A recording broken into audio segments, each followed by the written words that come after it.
తెలంగాణ ప్రజలారా, ఈరోజు అసెంబ్లీ సాక్షిగా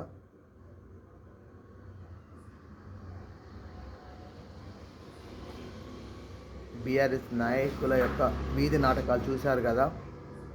వాళ్ళు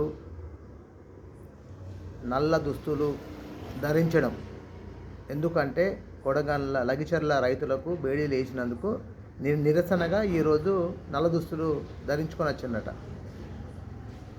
వాళ్ళు ఫస్ట్ ధరించవలసింది దానికోసం కాదు, లిక్కర్ స్కామ్లో కవిత చేసిన కుంభకోణాలపై తెలంగాణ రాష్ట్ర పరువు తీసినందుకు నల్ల దుస్తులు ధరించాలి. ఈరోజు కవితగూడెం ఎమ్మెల్సీ కవితగూడెం కవిత గారు కూడా ఒక మాట అన్నారు, మేము నల్ల దుస్తులు ధరించినందుకు దేనికంటే లగిచర్ల రైతులకు బేడీలు వేసినందుకని. అమ్మా, మా పరువు తీసినందుకు, తెలంగాణ ఆడబిడ్డల పరువు తీసినందుకు నువ్వు జైలు పోయినావు కదా లిక్కర్ స్కామ్లా, దానికోసం ధరించు. నీ పదవి ఊడేంత వరకు నువ్వు ధరించు. అదేవిధంగా కేటీఆర్, నీవు అరెస్ట్ అవుతావని తెలిసి నువ్వు బెబ్బోలు పెడతా ఉన్నావు, కొడంగల్ ప్రజలను రెచ్చగొడతా ఉన్నావు. నీకు ఇంకా సిగ్గు లేకపోతుంది.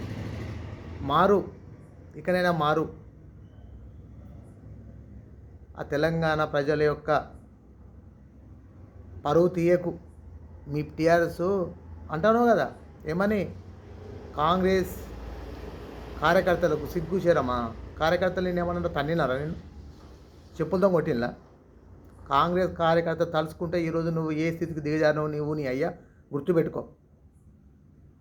అవు, మా రేవంత్ రెడ్డి మంచి పనులు చేస్తూ ఉన్నాడు, ప్రజలకు అర్థమవుతుంది. తస్మాత్ జాగ్రత్త. కాంగ్రెస్ వాళ్ళ జోలికి నువ్వు రాకు. నువ్వు పోరాడు, ప్రజల పట్ల నువ్వు పోరాడు, నువ్వు మాట్లాడు.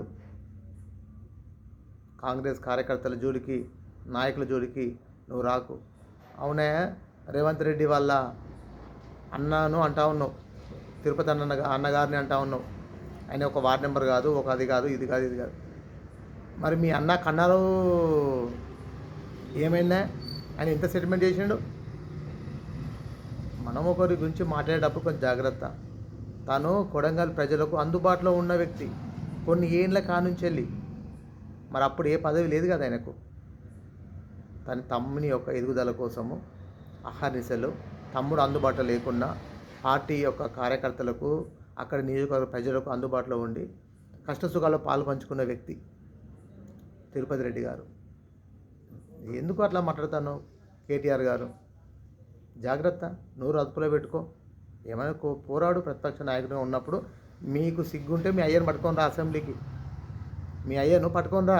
నాన్న రావే, అక్కడ నాకు మాట్లాడతలేదు, నాకు నా పరువు పోతా ఉన్నది, నేను ఎన్నైనా బుక్ అవుతా ఉన్నా, నువ్వు రానా, నన్ను తిరుగుతూ ఉన్నారు అని రా. మీ డాడీ మాజీ ముఖ్యమంత్రి కల్వకుంట్ల చంద్రశేఖర్ రావు అసెంబ్లీకి వచ్చేంత వరకు మీరు నల్ల దుస్తులు ధరించండి, నల్ల దుస్తులు ధరించండి. కేసీఆర్ అసెంబ్లీకి రావాలంటూ ధరించి ఆయన వచ్చేంత వరకు ధరించండి. అదిగానే మీరు లేకపోతే కేసీఆర్ సచ్చేంత వరకు అని ధరించండి. రెండిట్లు ఏదన్నా కూడా మీరే నిర్ణయించుకొని నల్ల దుస్తులు వేసుకుంటారా, తెల్ల దుస్తులు వేసుకుంటారా? ఖబర్దార్ టీఆర్ఎస్ ఎమ్మెల్యేలారా, నాయకులారా, ఖబర్దార్. జై కాంగ్రెస్. నా పేరు అరకిల్ల సుమన్, 2వ డివిజన్, వంగపహాడ్ గ్రామం.